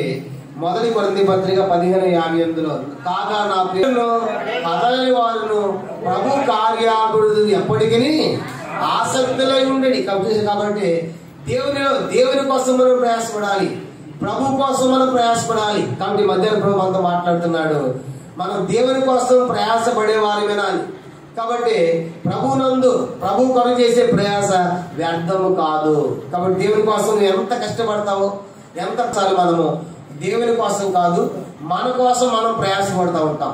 ఉదాహరణగా యోహాను సువార్త 21వ అధ్యాయంలో యేసు ప్రభువును విడిచిపెట్టారు శిష్యులు. విడిచిపెట్టి ఎక్కడ పోయారు? మళ్ళీ వాళ్ళు చేపలు పడతానికి పోయారు. యోహాను 21వ అధ్యాయంలో పేతురు అన్నాడు, నేను చేపలు పట్టబోదును అన్నాడు. అనగానే మిగతా మీకు నీటిలో కూడా వస్తా ఉన్నారు. పేతురు కలిసి మిగతా 6 కూడా 7 మంది పోయి ఏం చేస్తారు చెప్పండి? చేపలు పడతా ఉన్నారు. అప్పుడు యేసు ప్రభువు లేచిన తర్వాత గల్లీ సముద్ర దారిలో నడుచుకుంటూ వస్తా ఉంటే అప్పుడు సముద్రంలో చేపలు పట్టారు. ఏమన్నా ఒకడే నీ కోసం ప్రాణమే, అందరూ పారిపోయారుగా, ఒకడే నీ మాట విన్నాడు, చూడు ఎంత చేపలు పడుతున్నారు, నువ్వు చెప్పలేదు, వింటాం ప్రభు అని అంట. అట్లయితే నేను వాళ్ళకి ఆజ్ఞాపించినప్పుడు ఉందా అంటే వాళ్ళు మా ఇద్దరు ఏమి కూడా లేదు. అప్పుడు పేతురు చూసి అయ్యో ఈ ప్రభుత్వం అని చెప్పేసి సముద్రం దుమికారు. తర్వాత వాళ్ళు అడిగా, ప్రభు మాకు చేపలు పడలేదంటే కుడి వైపున వాళ్ళ వేయిన ఎన్ని చేపలు పడ్డాయి అంట? 153 గొప్ప. ఎందుకు పడ్డాయి ఇప్పుడు చెప్పండి? ఏం చెప్పింది ప్రభుకి? ఏమని చెప్పింది? నువ్వు చెప్తే మేము ఇప్పుడేమి రాత్రి పడ్డావు, రాత్రంతా పోయేసి ప్రభు పడలేదు, ఇప్పుడేమి చెప్తున్నా కదా అన్నాడు. అనగానే చెప్పగానే ప్రభు ఆజ్ఞాపించాడు, వలయగానే ఆ చేపలన్నీ కూడా వలలోకి వచ్చేసినాయి అంట. అంటే చేపలు దేవుని మాట అండి. బయటకు వచ్చిన తర్వాత ఆహారం తినంటా ఉంటే ఆ నిప్పుల మీద కూడా ఏమని చెప్పండి? చేపలు ఉన్నాయి. అప్పుడు ఆ చేప తింటా ఉంటే ప్రభు వారు పేతురుని ప్రశ్నించాడు. ఏమని? పేతురు, వీటికంటే నీవు నన్ను ప్రేమించే, వీటికంటే అంటే సముద్రం కంటే, వాళ్ళ కంటే, ధోని కంటే, ఉన్న శిష్యులందరికంటే కాదు, నా కోసం ప్రయాసపడలేదు కాదు అని ప్రశ్న అడుగుతా ఉంటే పేతురు వెక్కి ఏడ్చాడు. అప్పుడు అన్నాడంట, ఈ చేప ఎలా వచ్చింది తెలుసా? మీరు నా మాట వినలేదు కానీ ఈ చేపలు నా మాట విని వల్లలోకి వచ్చాయి. ఈ చేపలు నా మాట విని తమ ప్రాణాలు అర్పించాయి అని చెప్పగానే వెంటనే ఏడ్చారు శిష్యులందరూ కూడా. చేపల్లాగా మేము కూడా చనిపోతాం అని తీర్మానం చేసుకున్నారు. అది అపోస్తలుల కార్యం స్టార్ట్ అవుతుంది. వాళ్ళు బెదిరించినా, కొట్టినా, చెరసాలలో వేసి ఏమైనా భయపడ్డారా? ఆ శిష్యులందరూ కూడా ఎలా చనిపోయారు చెప్పండి? హతసాక్షుల్లాగా. ఎక్కడ నేర్చుకున్నారు పాఠము? ఈ చేపల దగ్గర. అప్పుడు దాకా వాళ్ళు పసిపిల్లల్లాగా ఉన్నారు. చూసారు? ఎప్పుడైతే ఆ చేపల ఉత్తానం జరిగిందో వాళ్ళు అద్భుతమైనటువంటి శక్తిని పొందారు, పొందటానికి శక్తిని పొంది అలాంటి కార్యాలు చేశారు. నేను చెప్పే సంగతి ఏంటంటే, దేవుడు లేకుండా ప్రయాసపడాలనుకున్నారు, వాళ్ళకి శూన్యం అయిపోయింది, ఏమీ సంపాదించగలరు, ఏమీ పడలా. అందుకే ప్రభు చెప్పాడు యోహాను 15:2-3 వచనాల్లో, నాకు వేరుగా మీరేమీ కాబట్టి ఆయన వదిలిపెట్టి వెళ్ళిపోయారు, ఏమీ సంపాదించుకోలేదు, ఏమీ పొందుకోలేదు. కానీ ఈ మధ్యన ప్రశ్న ఏంటంటే, ప్రభువులో లేకుండా ప్రభువును పక్కన పెట్టి నువ్వేమీ సంపాదించలేవు, ఏమీ పొందుకోలేవు. ఆయన ఉంటే అన్ని నీకు ఉంటాయి. కాబట్టి మధ్యాహ్నం అందుకే ప్రభా నేను నీ కొరకు ఒక మంచి వ్యవసాయకునిలాగా నేను ప్రయాసపడేదానికి ఉంటాను, పాటుపడేదానికి ఉంటాను అని మనం తీర్మానం చేసుకోవాలి. ఇది ఎన్నో సంగతి? 4. కుమారుడు ఎట్లా ఉండాలి? బలవంతులుగా ఉండాలి. 2వ చూసాము సైనికుడు ఏం చేయాలి? శ్రమను అనుభవించాలి. 3వ చూసాము క్రీడాకారుడు ఎలా ఉండాలి? నియమం ప్రకారం పరిగెత్తాలి. 4వది వ్యవసాయకుడు ఏం చేయాలి? ప్రయాసపడాలి, పాటుపడాలి. 5 చూద్దాము. 5వది ఇదే 2వ తిమోతి పత్రిక 2వ అధ్యాయం. 2వ తిమోతి పత్రిక 2వ అధ్యాయము మనం గమనించామంటే 15వ వచనం. 2వ తిమోతి పత్రిక 2:15 దేవుని యోగ్యుని గాను, సిగ్గుపడనక్కర్లేని పనివాని గాను, సత్యవాక్యము సరిగా ఉపదేశించేవాని గాను, నిన్ను నీవే దేవుని కనపరచుకోవడం జాగ్రత్త పడము. అందరూ చెప్పని మాట, సిగ్గుపడనక్కర్లేని పనివాని గాను. ఇక్కడ 5వదిగా ఒక విశ్వాసి దేవుని ఇంట్లో ఒక పనివాడు. మనమంతా దేవుని ఇంట్లో పనివాడు. కాబట్టి నిజంగా దేవుని ఇంట్లో పని చేయడం ఎంత గొప్ప ఆధిక్యత. చాలాసార్లు మీరు ఎవరంటే దేవుని ఇంట్లో మనం పని వాళ్ళని చెప్పం. నేను చాలా స్థలాలకు వెళ్తూ ఉంటాను. అక్కడ రిసీవ్ చేసిన కొంతమంది వస్తూ ఉంటారు. వచ్చిన తర్వాత అన్న నేను ఎవరో తెలుసా అంటాడు. చెప్పి ఎవరన్నంటే నేను సంఘ పెద్దనాను అంటాడు. ఎవరంటే ఆయన సంఘ పెద్ద కనుక. ఇంకా నేనెవరు తెలుసా? నేను రెస్పాన్సిబుల్ బ్రదర్ అంటావు, రెస్పాన్సిబుల్ బ్రదర్ అనుకుంటా. నేను అంటాను, నేను ఇంట్లో సంఘ పెద్ద అనవద్దు, నేను ఇంట్లో సేవకుడిని అనవద్దు. ఏమని చెప్పాలి మనం దేవుని ఇంట్లో? నేను పని వాడినయ్యా. ఎంత చక్కని పదని దేవుని పని చేయటం. కాబట్టి కనుక హెచ్చులు గొప్పలు వద్దు. ప్రభా నీ పని నాకు ఇచ్చావు కాబట్టి నీ ఇంట్లో ఒక పని వాడిగా చేర్చు. మన అర్హుల్లో ప్రవేశించాలి. అలాంటి మనకి ప్రభావం పిలిచాడు, ఏర్పరచుకున్నాడు, కోరుకున్నాడు. ఆ ఇంట్లో పెట్టినప్పుడు నేను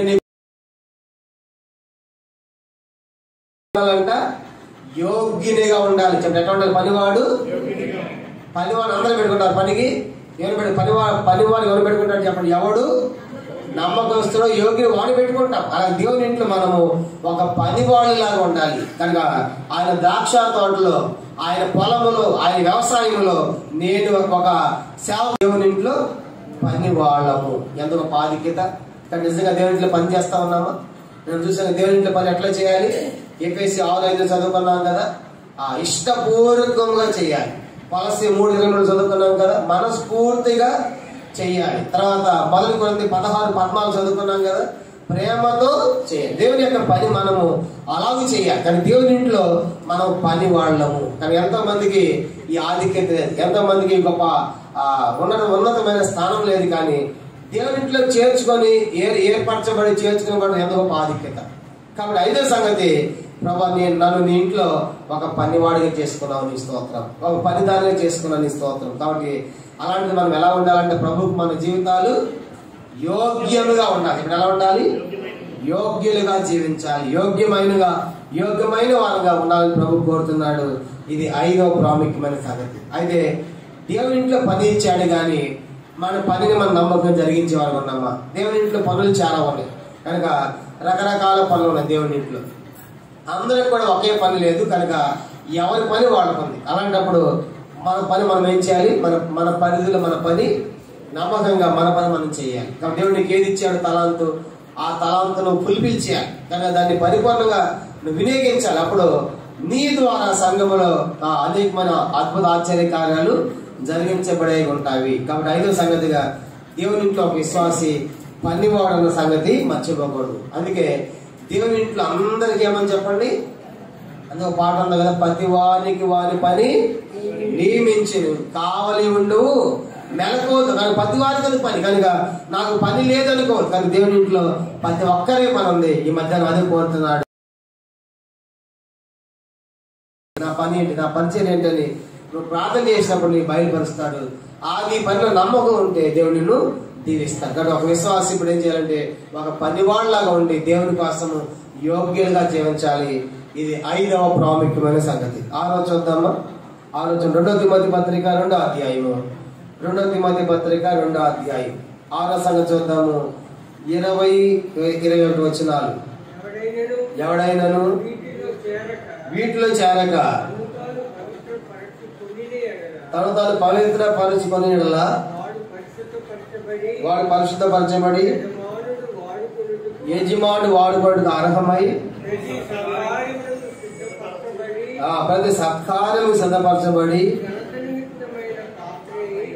ఘనత నిమిత్తమైన పాత్ర ఉండును. కనుక 6వదిగా ఒక విశ్వాసి దేవుని ఇంట్లో పాత్ర అని చెప్పాలి. ఎందుకంటే మనమంతా కూడా పాత్ర. అందుకే పౌలు గురించి ఏమని చెప్పాడు? అపోస్తలుల 9:15 ఇతన్ని ఏర్పరచుకున్న సాధనమై ఉన్నాడని కింద పుట్టినట్లు ఏమని తెలుసా? పాత్ర ఉన్నాడు అన్నాడు. అంటే పౌలు గారు దేవునికి ఒక పాత్ర, ఒక విశ్వాసి దేవునికి ఒక పాత్ర. ఇక్కడ 8 పాత్రలు ఉన్నాయి. 4 భౌతికమైనవి, 4 ఆత్మ సంబంధమైనవి. ఆ 4 భౌతికమైనవి ఏంటి? 20 చెప్పాడు. వెండి పాత్రలు, బంగారు పాత్రలు, కర్ర పాత్రలు, మంటి పాత్రలు. ఈ 4 పాత్రలు భౌతికమైనవి. పవిత్రపరచబడిన పాత్ర. 3వది ప్రతి సత్కార్యము సిద్ధపరచబడిన పాత్ర. 4వది ఘనత నిమిత్తమైన పాత్ర. కాబట్టి పరిశుద్ధపరచబడిన పాత్ర మొదటిది అయితే, 2వది యజమానుడు వాడుకోవడం అర్హం పాత్రగా ఉండాలి. కాబట్టి 6వ సంగతి ఏంటంటే ఒక విశ్వాస దేవుని ఇంటిలో ఒక పాత్ర. చూడండి ఎట్లా ఉండాలంట పాత్ర. చూడండి పాత్ర వాడుకోవాలంటే పాత్ర ఎలా ఉండాలి? శుభ్రము. రాత్రి వండాము, రాత్రి వండిన తర్వాత మళ్ళీ పొద్దున్న దాంట్లో ఉండాలంటే ఆ పాత్ర ఏమై ఉండాలి? శుభ్రపరచబడి ఉండాలి. శుభ్రం లేకపోతే దాన్ని వాడుకోవడానికి మనము ఇష్టపడి పక్కన వేసేస్తాం. దేవుడు కూడా అంతే. దేవుడి ఇంట్లో పని ఉంది, నిన్ను వాడుకోవాలంటే దేవుడు ఎవరు వాడుకుంటాడంటే పరిశుద్ధంగా ఉన్నవాళ్ళు, పరిశుద్ధపరచుకోవాలి. కాబట్టి పరిశుద్ధ జీవితాన్ని మనం కలిగి ఉండాలి, చాలా ప్రాముఖ్యమైనది. కానీ పాత్ర శుభ్రపరచబడాలి, పవిత్రంగా ఉండాలి, పరిశుద్ధంగా ఉండాలి. కనుక ఎప్పుడైతే శుభ్రంగా ఉంటుందో అది వాడుకోవడానికి అందుబాటులో ఉంటుంది. మరి చాలా మంది పరిచయం చేయాలి, దేవుని ఇంట్లో ప్రయాసపడాలి, దేవుని ఇంట్లో వాక్యం చెప్పాలని ఆలోచన, ఆశ ఉంటుంది, మంచిది. అయితే నువ్వు పరిశుద్ధంగా ఉంటే దేవుడిని వాడుకుంటాడు. పరిశుద్ధ జీవితం చాలా ప్రాముఖ్యమైనది. సైన్స్ లో ఎరిక్ అనే ఒక జంతువు ఉంటుంది. ఎరిక్ అనే ఒక జంతువు అది అడవుల్లోనే రంధ్రాల్లో బొరియల్లో నివసిస్తూ ఉంటుంది. ఆ ఎరిక్ అనే జంతువు ఈ వేటగాడు ఏం చేస్తాడు, దాన్ని పట్టుకోవడానికి మొట్టమొదటి ఎక్కడ నివసిస్తుందో వాటి బొరియలు, రంధ్రాలు చూస్తాడు. చూసిన తర్వాత వేటగాడు కుక్కలు తీసుకెళ్తాడు. కుక్కలు తీసుకెళ్ళిపోయి ఆ అడవిలో వదిలిన తర్వాత ఈ కుక్కలు ఏం చేస్తాయంటే ఆ జంతువు వెంట పడతా ఉంటుంది. ఆ జంతువు కుక్కలను తప్పించుకోవడానికి పరిగెత్తుకొని వెళ్ళిపోయి ఎక్కడ చేస్తుంది, ఎక్కడ వస్తుంది, తన బొరియ రంధ్రానికి వస్తుంది. ఈలోపు ఏం చేసి ఉంటాడు ఈ వేటగాడు, ఆ బొరియ మొత్తం కూడా మలినము, మురికి, మైలంత రాసి ఉంటాడు. ఆ జంతువు ఎంత పరిశుద్ధంగా నీట్గా ఉండదంటే అది మురికులోకి వెళ్ళడం దానికి ఏమాత్రం కూడా ఇష్టం లేదు. ఇప్పుడు ఆయన కుక్కలు తరుగుతూ ఉంటే పరిగెత్తుకొని ఇచ్చి దాక్కుందాం అనేటప్పటికి దాని బొరియ నుండి ఏముంది, అంతా కూడా మురిక, మైల ఉంది అని చెప్పి ద్వానికి పోలేక అది అక్కడ ఆగిపోతుంది, అక్కడ తిరుగుతూ ఉంటుంది. కుక్క వెంటనే ఆ యొక్క జంతువుని పట్టుకుంటా ఉంటే ఆ వేటగాడు దాంట్లో బొట్లు వేసి వెళ్ళిపోతాడు. ఇప్పుడు ప్రశ్న ఏంటంటే అది మురికి ప్రాణమన్నా పెట్టు, నేను మురికిలోకి వెళ్ళదు దానికి ఏమాత్రం కూడా. చూడండి, ఆ జంతువుకి ఎంత ఉంటే మురికిలోకి వెళ్ళడానికి దానికి ఇష్టం లేకుండా ప్రాణమైన పెట్టి దేవుని కోసం మనం ఎంత పరిశుద్ధంగా ఉండాలి, ఎంత పవిత్రంగా ఉండాలి. కాబట్టి ఈ లోకంలో పరిశుద్ధత లేకుండా మనం దేవుని చూడలేము. కానీ పరిశుద్ధత లేకుండా ఆయన నిన్ను వాడుకోలేడు. కాబట్టి ఈ ఉదయకాల సమయంలో దేవుని ఇంట్లో నువ్వు పనివాడిగా వాడబడాలంటే పరిశుద్ధ జీవితం తప్పనిసరి కలిగి ఉండాలి. కనుక ఏదైతే పాత్ర శుభ్రంగా ఉంటుందో అలాగా మనం పరిశుద్ధంగా జీవించినప్పుడు తప్పనిసరిగా ప్రభు ఎప్పుడైతే పాత్ర ఖాళీగా ఉంటుందో అది వాడుకోవడానికి అందుబాటులో ఉంటుందనే విషయం కూడా మనం జ్ఞాపకం చేసుకుంటాం. ఇది 6వ ప్రాముఖ్యమైన సంగతి. 7వ దాకా చూద్దామా. ఇప్పుడు 6 చెప్పారు, బలవంతులుగా ఉండాలి. 2వదిగా సైనికుడు ఏం చేయాలి, శ్రమలు పొందాలి. 3వదిగా క్రీడాకారుడు జట్టి పరిగెత్తేవాడు కనుక ఎట్లా పరిగెత్తాలి, నియమం ప్రకారం పరిగెత్తాలి. 4వదిగా ఒక వ్యవసాయకులా ఉండాలి. వ్యవసాయకుడు ఏం చేయాలి, పాటు పడాలి, ప్రయాసపడాలి. తర్వాత 5వది ఒక పనివాడిగా ఉండాలి. కానీ పనివాడు ఎట్లా ఉండాలి, పాత్రగా ఉండాలి. విశ్వాసి దేవునికి పాత్ర ఎట్లా ఉండాలి, పరిశుద్ధంగా ఉండాలి. 7 దాకా చూసి మనం ముగిద్దాం. 7 దాకాది 26వ వచనం చూద్దాం. 2 తిమోతి పత్రిక 2వ అధ్యాయం 26వ వచనం. ప్రభు యొక్క దాసుడు వారిని సాత్వికముతో శిక్షించుచు జగడమాడక అందరి ఎడల సాధువుగాను, బోధింప సమర్థుడుగాను, కీడు సహించేవాడుగాను ఉండవాలి. కనుక ఆఖరి 7వది ఏంటంటే ప్రభు యొక్క దాసుడుగా పిలువబడాలి. ఎందుకు ఆధిక్యత. కాబట్టి ఎక్కడ ప్రారంభమైంది, నువ్వు కుమారుడిగా ప్రారంభించబడి విశ్వాస జీవితంలో ఎక్కడ ముగించాలి, నేను ప్రభు యొక్క దాసురాలను, ప్రభు యొక్క దాసులను ముగించాలి. కాబట్టి ప్రభు యొక్క దాసు ఎట్లా ఉండాలంటే అది కూడా చెప్పాడు. దాసు ఎట్లా ఉండాలి, సాత్వికముతో ఉండాలి. తర్వాత జగడమాడకూడదు. తర్వాత సాధువుగా ఉండాలి. తర్వాత బోధింప సమర్థుడిగా ఉండాలి. కీడు సహించువాడిగా ఉండాలి. ఇవన్నీ కూడా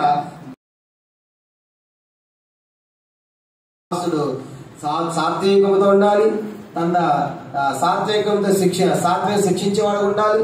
జగడమాడేవాడు ఉండాలి. ప్రభు యొక్క దాసులకు ఉండవలసిన లక్షణాలు. కొన్నిసార్లు సేవలు ఉన్న పరిస్థితి ఎట్లా ఉంటాయి అంటే, ఒక సంఘానికి సమస్య వచ్చింది. సమస్య వచ్చినప్పుడు ఫిబ్రవరి నుంచి పెద్దలు వెళ్ళారు, దైవ సేవకులు పెద్దలు వెళ్ళారు ఆ సమస్యను పరిష్కరిద్దామని.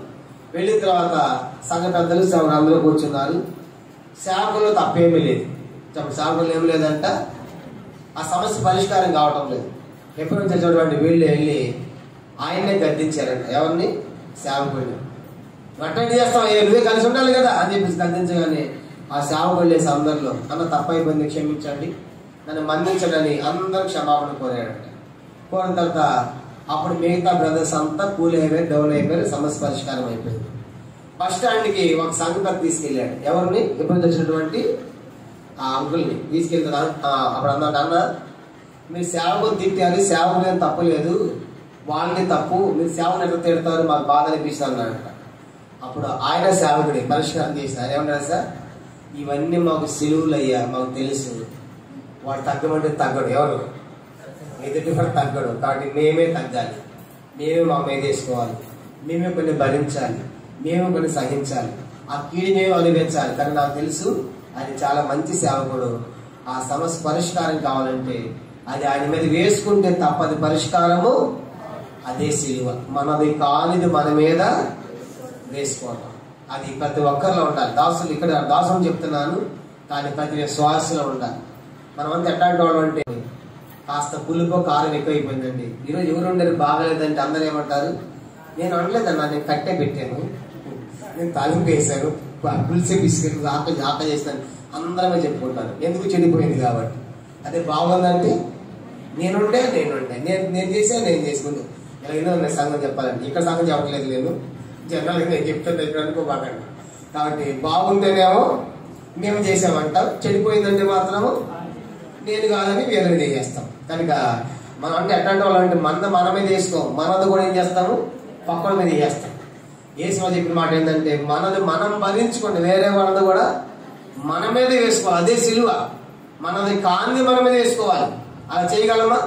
ఒక సంగతి చెప్తాను, ముగిస్తాను. హెబ్రోన్లో పక్షంలో దినాల్లో ఇద్దరు సహోదరులు పరిచయకి వెళ్ళేవాడు. హెబ్రోన్ నుంచి బయటకు వెళ్ళాలంటే ఒక పెద్ద ఆంటీ, ఒక చిన్న సహోదరు ఇద్దరు పోయేవాడు. ఇప్పుడు కూడా అలాగే పోతారు, ఒక పెద్ద ఆంటీ, ఒక చిన్న ఆంటీ వెళ్తారు పరిచయం. ఇప్పుడు కూడా అప్పటి నుంచి కూడా అలా పోతా ఉంటే ఒక సిటీలో ఒక స్థలానికి వెళ్ళారు. ఇదంతా నేను చెప్పేది భక్ష్యంగా ఉన్న దినాలు జరిగే సంగతి.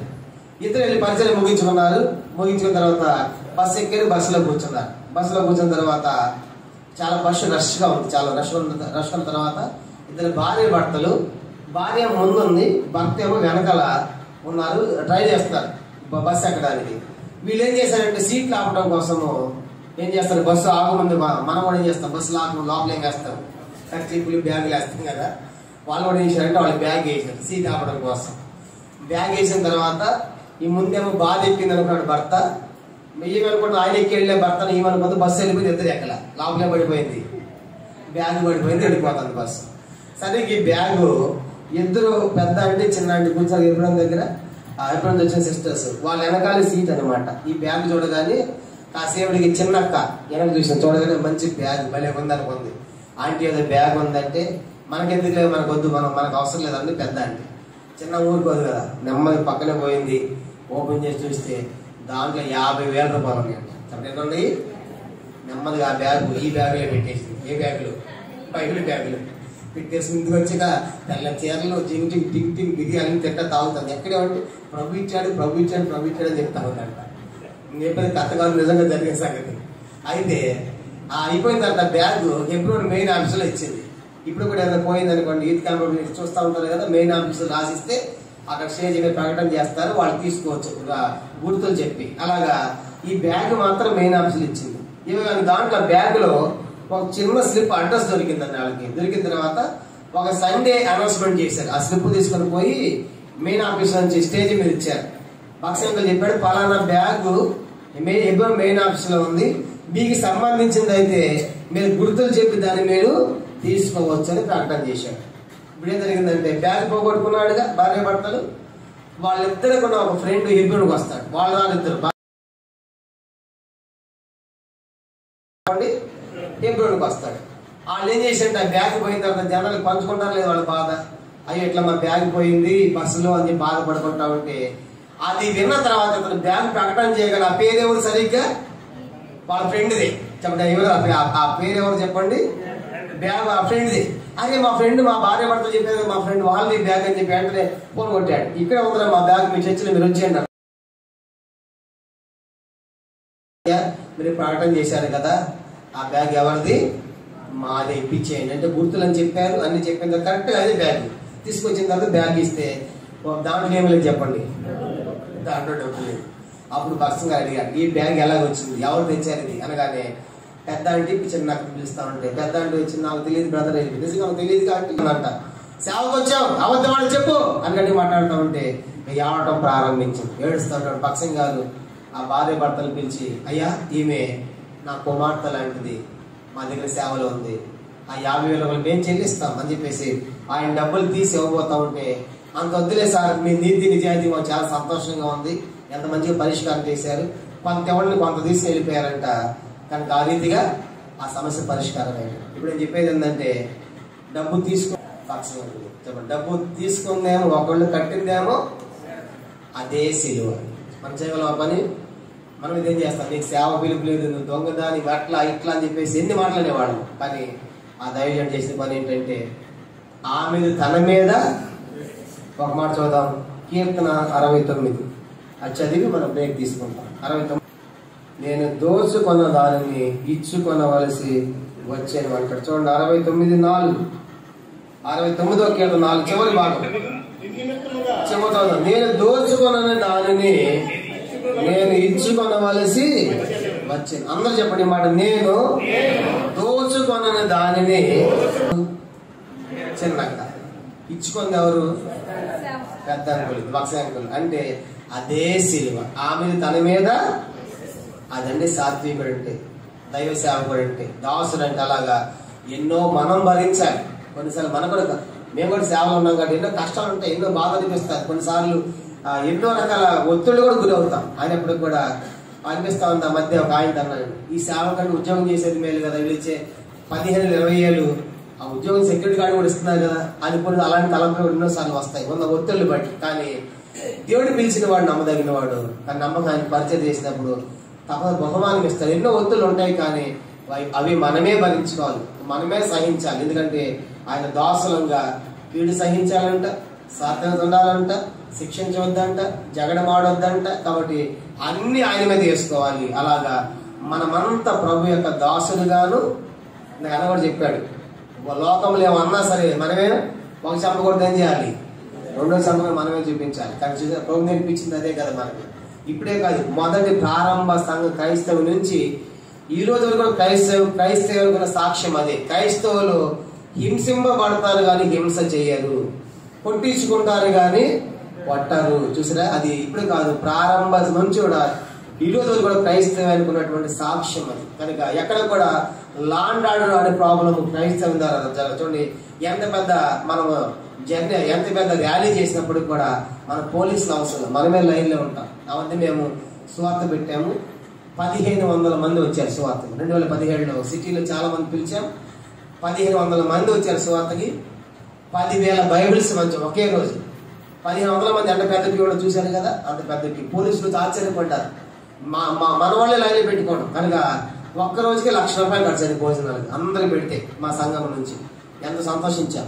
పోలీసులు ఏమన్నా తెలుసా, సార్ మీ ద్వారా మాకు లాండ్ ఆర్డర్ ప్రాబ్లం ఏమి కూడా రాదు సార్, మీరే చేసుకుంటారు. ఎంత మంచి సాక్ష్యం క్రైస్తవ్యాన్ని. కాబట్టి అందుకే ఈ లోకంలో క్రైస్తవులుగా, ఆయన దాసులుగా, మనం కుమారులుగా ప్రారంభించబడి ఎట్లా ముగించాలి ఒక విశ్వాసి. ఎందుకు దాసులు అవ్వాలి తెలుసా? చివరిగా ప్రకటన 22వ అధ్యాయం, ఆయన దాసులే పరలోకానికి వెళ్తారు, ఆయన సేవిస్తారు. ప్రకటన 22వ అధ్యాయం 4వ వచనం, రెవల్యూషన్ చాప్టర్ 22 22:4, ఆయన దాసులు ఆయనను సేవించచ్చు.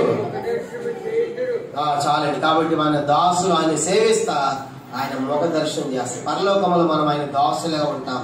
అంటే ఎక్కడే ఆ రూపంలోకి మార్చబడి ఆయన దాసులుగా చేయబడి ఆయన సేవించే వారిగా, ఆయన ముఖ దర్శనంలో, ఆయన కాంతులు, ఆయన వెలుగులో మనమందరం ఉన్నట్లు ప్రభు తన కృపను మనకు దయచేయను గాక. ప్రభు యొక్క వాక్యాన్ని దీవించును గాక.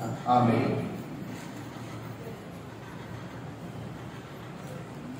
ప్రార్థన చేసుకుందాం.